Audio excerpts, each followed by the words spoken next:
ছাত্র জনতার অভ্যুত্থানের মুখে গত ৫ আগস্ট ভারতে পালিয়ে যান সাবেক প্রধানমন্ত্রী শেখ হাসিনা।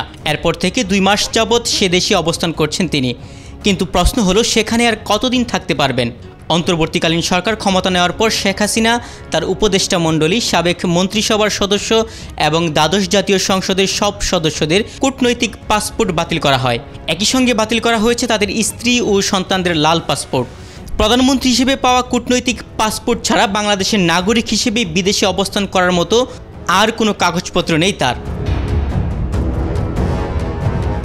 এ অবস্থায় তিনি কোন স্ট্যাটাসে ভারতে অবস্থান করছেন তা অনেক আগেই কূটনৈতিক মহলে প্রশ্ন উঠেছে। তারা বলছেন, কূটনৈতিক পাসপোর্টধারীরা ভিসা ছাড়া ভারতে ৪৫ দিন বৈধভাবে থাকতে পারেন।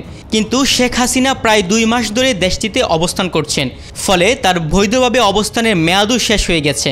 এখন তিনি সে দেশে কীভাবে অবস্থান করছেন তা পরিষ্কার নয়। এমন পরিস্থিতিতে শেখ হাসিনার পরবর্তী গন্তব্য নিয়ে শুরু হয়েছে নতুন কানাঘুষা। জানা যায়, যুক্তরাষ্ট্র ভারতের কাছে জানতে চেয়েছে শেখ হাসিনা কিভাবে কোন অবস্থায় দিল্লিতে অবস্থান করছেন। জবাবে ভারত বলছে খুব স্বল্প সময়ের মধ্যে মধ্যপ্রাচ্যের কোনো একটি দেশে তিনি চলে যাবেন। এই খবর ঢাকার সরকারি মহলকেও জানানো হয়েছে।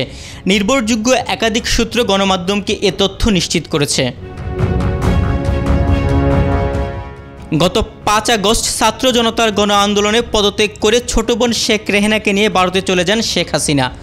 বাংলাদেশের সামরিক বাহিনীর একটি বিমানে তিনি দিল্লির কাছে গাজিয়াবাদের হিন্দ বিমান ঘাঁটিতে অবতরণ করেন তারা।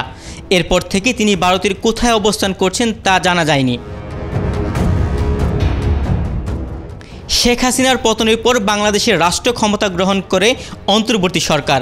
ইতিমধ্যে ক্ষমতাচ্যুত প্রধানমন্ত্রীর বিরুদ্ধে দেশের বিভিন্ন থানায় হত্যা, গণহত্যা, গুমের অভিযোগে ২ শতাধিক মামলা হয়েছে। তাকে দেশে ফিরিয়ে বিচারের আওতায় আনার দাবি উঠেছে। তবে এখন পর্যন্ত সরকারের দিক থেকে এ ধরনের কোনো উদ্যোগের তথ্য পাওয়া যায়নি। তুহিন ভূঁইয়া, বাংলাদেশ প্রতিদিন।